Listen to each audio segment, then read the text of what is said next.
When do we start looking at the charts? At 7 o'clock in the morning, it starts the New York session. Do you need to be in front of the charts at 7 o'clock? No. Can you start at 8:15 and wait for 8:30? Yes, that's a good time too. You're not locked into that because I just told you at the beginning that every single hour you can scalp, every single 15 minute there's a scalp. Every quarter part of 1 hour there's a scalp.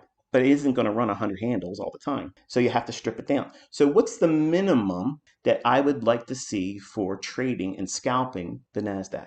It's 10 handles. If I can't at least make 10 handles, and I'm going to tell you how to determine that, okay? But if I can't make at least 10 handles, I'm not willing to take the trade. I don't care. I'll let it go. And there's lots of setups that I see all day long intraday that I will say, okay, I think it's going to do this, but I don't want that one. And I'm going to tell you how to determine that today. So if we look at how the market dropped down and it took out these lows here, see how they're relatively equal? When we see that low right here on the 5-minute chart, see it right here right above my cursor? That is this low right there.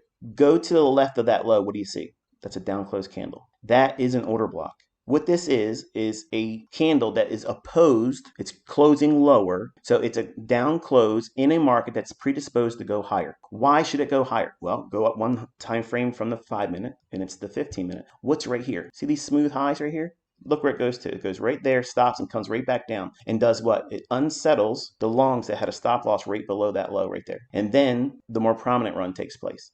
Right below these lows, there'd be what? Sell side liquidity. And the market trades down, takes that liquidity out. At a time when we're in an inversion fair value gap, at a time where it would afford me a run up into 10 handles. Okay, so if I can get 10 handles there, I don't need to have the lowest low and I don't need to have the highest high. So if I know it can likely draw up to this price point here, and I'm under these lows here inside of a fair value gap that is now an inversion fair value gap, then I know this is a potential footing to send us higher. But is it time to make that price run there like that? No. But can I scalp it and get 10 points? Yes.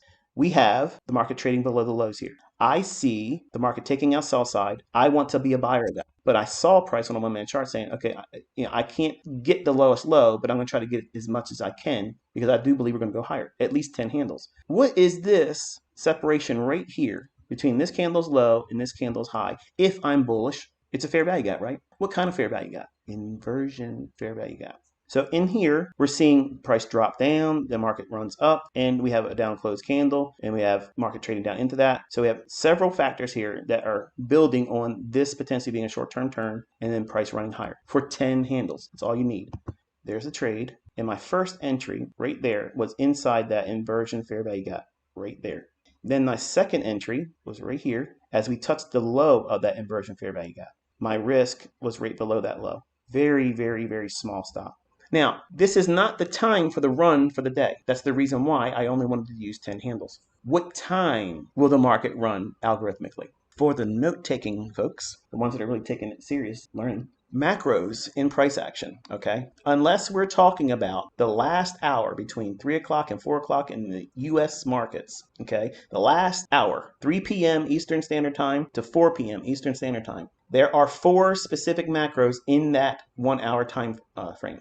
Every single macro, apart from that one, is only 10 minutes till the top of the hour to 10 minutes after the hour. There's a macro in every single hour. There is no 19 minutes after the hour macro. There's no 23 minutes after the hour. A macro only exists 10 minutes before the top of the hour. That means, in this case, what time is this? It's 7:51. That's 9 minutes before the hour of 8 o'clock in the morning. So if we take a rectangle here and you go to 7:50 to 8:10, that is the macro. See that? What did the market do? We're bullish. Where's the buy side? Here, because it stopped right where it did over here on the 15-minute time frame too. So what does it do? It drops down at 7:51. What is it doing? It's dropping down to take the liquidity out here on that low. To do what? To start spooling. Where? To clear the liquidity above here.